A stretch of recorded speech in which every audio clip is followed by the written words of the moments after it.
ബൈജു, എന്തായാലും ഈ ആഭ്യന്തര തലത്തിലുള്ള അന്വേഷണത്തിന് പുറമെയാണ് ഉന്നതതല സംഘം അന്വേഷിക്കാൻ എത്തുന്നത്. ഇവിടെ പ്രധാനമായും വഴിവിട്ട പല സഹായങ്ങളും തടവുപുള്ളികൾക്ക് നൽകുന്നുണ്ടെന്ന ആക്ഷേപം. ഗോവിന്ദചാമിക്ക് സഹായം നൽകിയെന്ന് തന്നെ മനസ്സിലാക്കണം. കാരണം ഫോൺ ഉപയോഗിക്കുന്നുണ്ട്. ഇയാൾ എങ്ങനെയാണ് പുറത്തേക്ക് ഇറങ്ങിയത്, ഇതിൽ ജയിൽ ഉദ്യോഗസ്ഥരുടെ സഹായം ഉണ്ടായിട്ടുണ്ടോ, മറ്റ് തടവുപുള്ളികളുടെ സഹായം ഉണ്ടായിട്ടുണ്ടോ തുടങ്ങിയ കാര്യങ്ങളൊക്കെ അന്വേഷിക്കേണ്ടതാണ്. പ്രാഥമികമായി എന്താണ് മനസ്സിലാക്കാൻ കഴിഞ്ഞിരിക്കുന്നത്? പ്രത്യേകിച്ചും ഈ ജയിൽ ഉദ്യോഗസ്ഥർക്കെതിരെ ഒരു നടപടി ഉണ്ടായിട്ടുണ്ട്, സസ്പെൻഡ് ചെയ്തിട്ടുണ്ട്. അതിനപ്പുറം ഉന്നത തലത്തിൽ ഒരു നടപടി, ഉന്നത ഉദ്യോഗസ്ഥർക്കെതിരെ നടപടി ഉണ്ടാകുമോ?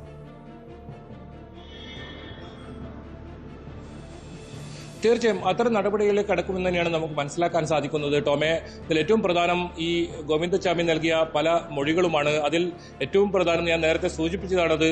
അതായത് ഈ ജയിലിനകത്ത് മദ്യവും അതുപോലെ തന്നെ ലഹരി വസ്തുക്കളും യഥേഷ്ടം ലഭിക്കുന്നുണ്ട് എന്ന ഒരു മൊഴി ഇയാൾ നേരത്തെ തന്നെ നൽകിയിട്ടുണ്ട്. ഒരു പക്ഷേ നേരത്തെ നമ്മൾ റിപ്പോർട്ട് ചെയ്തതാണ്, മൊബൈൽ ഫോൺ ഉപയോഗമൊക്കെ ഇത്തരത്തിൽ ജയിലിൽ നേരത്തെയും പിടിക്കപ്പെട്ടതാണ്.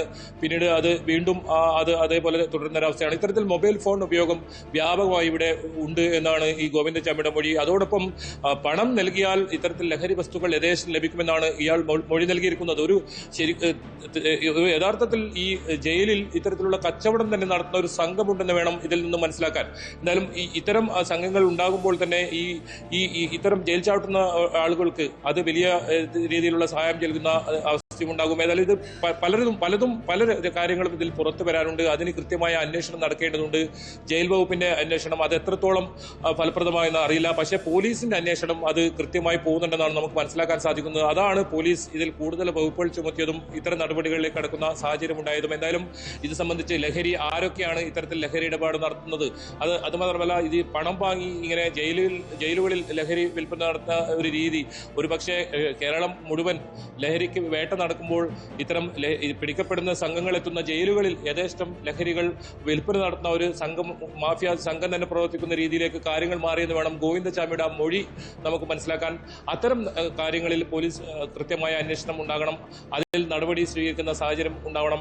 അത്ര പരിശോധന നടത്തുന്നവരും ഈ മൊബൈൽ ഫോണൊക്കെ വ്യാപകമായി ഉപയോഗിക്കുന്നുണ്ട്. ആരുടെ കയ്യിലൊക്കെ മൊബൈൽ ഫോണുകളുണ്ടോ, മൊബൈൽ ഫോൺ ഉപയോഗിച്ചാലും ഇത്തരത്തിൽ പല ആളുകളെയും ബന്ധപ്പെടുന്നതിനും മൊബൈൽ ഫോൺ നൽകുന്നതിനും പണം വാങ്ങുന്ന സാഹചര്യം ഒക്കെ ഇവിടെ ഉണ്ട്. ഇത്തരമൊരു മൊബൈൽ ഫോൺ ഉപയോഗിച്ചാണ് ഈ ഗോവിന്ദചാമി പാലക്കാട്ടുള്ള തന്റെ സുഹൃത്തായ ശെൽവനെ ബന്ധപ്പെടുന്നതും ഇത്തരം പദ്ധതി തയ്യാറാക്കുന്നതുമൊക്കെ. ഏതായാലും ഇത്തരം കാര്യങ്ങളിലൊക്കെ അന്വേഷണം ഉണ്ടാകും. പോലീസിന്റെ അന്വേഷണം ആരംഭിച്ചിട്ടുണ്ട്. ഈ മൊഴിയെടുക്കൽ പോലീസ് പൂർത്തിയായിട്ടുണ്ട്. ഇപ്പോൾ ജീവനക്കാരുടെ മൊഴി രേഖപ്പെടുത്തി. ഒപ്പം ഈ സഹതടവുകാരായ 4 പേരുടെയും ഈ മറ്റൊരു സഹായിയായി പ്രവർത്തിച്ച അങ്ങനെ ഒരാളുടെയും അങ്ങനെ 5 പേരുടെ മൊഴിയാണ് ഇപ്പോൾ രേഖപ്പെടുത്തിയിരിക്കുന്നത്. ഏതായാലും കൂടുതൽ അന്വേഷണത്തിലേക്ക് ജയിലിലേക്ക് കടക്കേണ്ടി വരും. ഇത്തരം ലഹരി വസ്തുക്കൾ എത്തുന്ന സംഭവം, ഒപ്പം മൊബൈൽ ഫോൺ ഉപയോഗം, മറ്റു കൂടുതൽ വഴിവിട്ട എന്തൊക്കെ കാര്യങ്ങൾ ഇവിടെ നടക്കുന്നുണ്ട്, ഉദ്യോഗസ്ഥരുടെ വീഴ്ച എവിടെയൊക്കെയാണ്, ഏതെല്ലാം രീതിയിൽ ഈ ഉദ്യോഗസ്ഥ തലത്തിൽ ഇയാളെ സഹായിച്ചിട്ടുണ്ടോ, ഗോവിന്ദചാമിയെ ജയിൽ ചാടാൻ സഹായിച്ചിട്ടുണ്ടോ, ഇത്തരം കാര്യങ്ങളിലൊക്കെ അന്വേഷണം നടക്കുന്നുണ്ട്. അതിൽ പോലീസിന്റെ വിശദമായ അന്വേഷണം നടക്കുന്നുണ്ട്. അല്പം വൈകാതെ തന്നെ ഇതിന്റെ കൂടുതൽ വിവരങ്ങൾ നമുക്ക് ലഭ്യമാവുന്ന തന്നെയാണ് പ്രതീക്ഷിക്കുന്നതും. വ്യക്തമാണ്. KV ബൈജുവും ഡാൻ കുര്യനുമാണ് വിവരങ്ങൾ നൽകിയത്. 2 കൈകളുള്ള ആളുകൾ ചെയ്യുന്നതെന്തും ഗോവിന്ദചാമിക്ക് ഒരു കൈ കൊണ്ട് ചെയ്യാൻ ശേഷിയുണ്ടെന്ന് ഫോറൻസിക് സർജനും മഞ്ചേരി മെഡിക്കൽ കോളേജിലെ കോറൽ വിഭാഗം മേധാവിയുമായ ഡോക്ടർ ഹിതേഷ് ശങ്കർ. സൗമ്യ വധക്കേസിൽ ഗോവിന്ദചാമിക്കെതിരെ ഹിതേഷ് ശങ്കർ നൽകിയ പരിശോധനാ റിപ്പോർട്ടും മൊഴിയുമാണ് ശിക്ഷ ഉറപ്പാക്കിയത്. ജീവിതാവസാനം വരെയും ഇയാൾ ജയിലിൽ കിടക്കേണ്ടത് പൊതുസുരക്ഷയ്ക്ക് അനിവാര്യമെന്നും ഹിതേഷ് ശങ്കർ ന്യൂസ് 18നോട് പറഞ്ഞു. സൗമ്യ വധക്കേസിൽ ഗോവിന്ദചാമിക്ക് തടവ് ശിക്ഷ വാങ്ങിക്കൊടുത്തത് ഫോറൻസിക് സർജൻ ഡോക്ടർ ഹിതേഷ് ശങ്കറിന്റെ മൊഴിയും റിപ്പോർട്ടുമായിരുന്നു. ഇത്തരമൊരു കൃത്യം ചെയ്യാൻ ഗോവിന്ദചാമിക്കാകുമെന്ന് അദ്ദേഹത്തിന്റെ വാക്കുകളിലൂടെയും റിപ്പോർട്ടുകളിലൂടെയാണ് കോടതിക്ക് ബോധ്യപ്പെട്ടത്. ഇന്നിപ്പോൾ ഡോക്ടർ ഹിതേഷ് ശങ്കർ നമ്മോടൊപ്പം ചേരുന്നുണ്ട്. ഗോവിന്ദചാമിയുടെ പരിശോധനയുമായി ബന്ധപ്പെട്ട് ഏറ്റവും കൂടുതൽ കോടതിയിൽ പ്രതിഭാഗം ഉന്നയിക്കാൻ സാധ്യതയുള്ള 2 ചോദ്യങ്ങളായിരുന്നു. ഒന്ന്, ഒറ്റക്കയ്യനായ ഗോവിന്ദചാമിക്ക് ഇത് ചെയ്യാൻ സാധിക്കുമോ, അതിനുള്ള ശാരീരികക്ഷമത അതുണ്ടാവുമോ, ഒരു കുട്ടിയെ, ഒരു അഡൽട്ടായ ഒരു വുമനെ ട്രെയിനിൽ തള്ളിയിട്ട് അവിടുന്ന് എടുത്തു കൊണ്ടുപോയി ഒരു സ്ഥലത്ത് കൊണ്ടുപോയി കിടത്തി ബലാത്സംഗം ചെയ്യാനും ഒരു കല്ലെടുത്ത് തലക്കടിച്ച് കൊല്ലാനുള്ള ഒരു ശാരീരിക ക്ഷമത ഉണ്ടോ എന്നുള്ളിടത്തോളായിരുന്നു. ശാസ്ത്രീയ പരിശോധനയിലൂടെ തന്നെ അയാളുടെ മസിലിന് അതേ പ്രായത്തിലുള്ള അതേ സ്ട്രക്ചറിലുള്ള ഒരാൾക്കുള്ള എല്ലാ പവർ അതിൽ കൂടുതൽ പവർ അയാൾക്കുണ്ടായിരുന്നു എന്ന് ശാസ്ത്രീയമായി തന്നെ അവൻ്റെ മസിലിൻ്റെ പവർ ടെസ്റ്റ് ചെയ്തുകൊണ്ട് കോടതിയെ ബോധിപ്പിക്കാൻ സാധിച്ചു. ഓടിക്കൊണ്ടിരിക്കുന്ന ട്രെയിനിൽ വലിഞ്ഞു കയറുക, ഓടിക്കൊണ്ടിരിക്കുന്ന ട്രെയിനിൽ നിന്ന് ഇറങ്ങിച്ചാടുക, ഇതൊക്കെ അയാളുടെ ഒരു സ്ഥിരം പ്രക്രിയയാണ്. അതിൻ്റെ ഭാഗമായിട്ട് ഉതകുന്ന രീതിയിലുള്ള മസിൽ ഡെവലപ്മെൻറ്റ് അയാൾക്ക് ഉണ്ടായിട്ടുണ്ട്. വലിഞ്ഞു കയറുമ്പോൾ നമുക്കറിയാലോ, തെങ്ങ് കയറുന്ന ഒരാളുടെ ബാക്കിൽ കാണുന്ന 2 വിങ്സ് പോലെയുള്ള 2 മസിൽസ് നിങ്ങൾ ശ്രദ്ധിച്ചിട്ടുണ്ടാകും.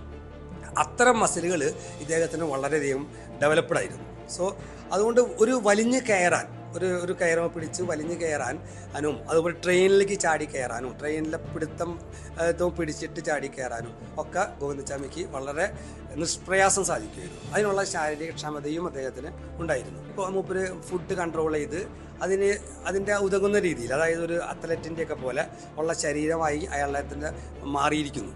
അപ്പോൾ അത് ഒരു പ്രക്രിയ, ഒരു ക്രിയ ചെയ്യാൻ അയാൾ ഉറച്ചുകൊണ്ട് തന്നെ അതിനുള്ള ട്രെയിനിങ് അയാൾ സ്വയം നടത്തിയതിൻ്റെ ഒരു ഫലം കൂടിയാണ് എന്നാണ് ഞാനത് വിശ്വസിക്കുന്നത്.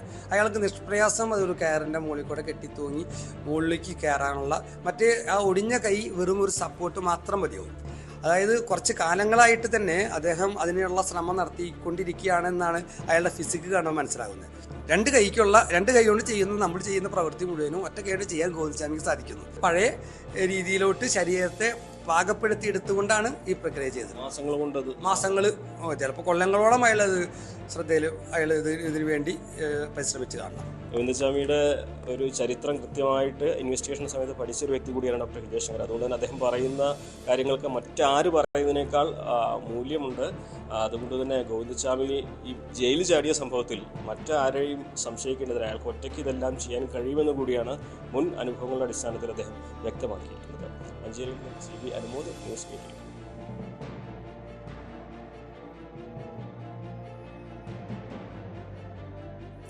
ധർമ്മസ്ഥല കൊലപാതക പരമ്പര കേസിൽ വെളിപ്പെടുത്തൽ നടത്തിയ ശുചീകരണ തൊഴിലാളിയുടെ മൊഴി രേഖപ്പെടുത്തുകയാണ്.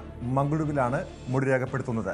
4 ഡിവൈഎസ്പിമാർ നടത്തുന്ന SIT സംഘം കഴിഞ്ഞ ദിവസമാണ് മംഗളൂരുവിലെത്തിയത്. ബെൽത്തങ്ങാടിയിലും മംഗളൂരുവിലും ക്യാമ്പ് ഓഫീസ് കഴിഞ്ഞ ദിവസം സജ്ജമാക്കിയിരുന്നു. അനന്യ ഭട്ടിന്റെ തിരോധാന കേസും SIT അന്വേഷിക്കും.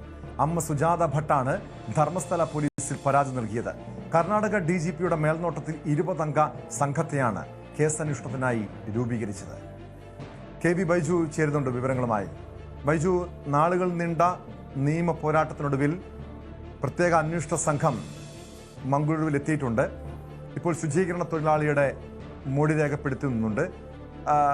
വിശദമായി തന്നെ, അതായത് എപ്പോഴാണ് ഈ മൊഴി രേഖപ്പെടുത്താൻ തുടങ്ങിയത്? ഇയാൾക്ക് ഒരു പോലീസിന്റെ സുരക്ഷയൊക്കെ ഉറപ്പാക്കണമെന്ന് കോടതിയുടെ നിർദ്ദേശമുള്ളതാണ്. അത്തരം സുരക്ഷയുണ്ടോ? എങ്ങനെയാണ് ഇപ്പോൾ നടപടികൾ?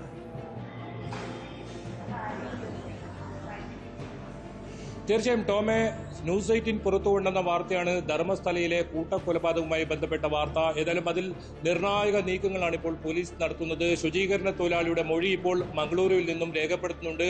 മംഗളൂരുവിലെ ക്യാമ്പ് ഓഫീസ്, അതായത് കതിരിയിലുള്ള ക്യാമ്പ് ഓഫീസിൽ നിന്നാണ് ഇത്തരത്തിൽ മൊഴി രേഖപ്പെടുത്തുന്നത്. ഏറ്റവും നിർണായകമാണ് ഇയാളുടെ മൊഴി രേഖപ്പെടുത്തുന്നത്.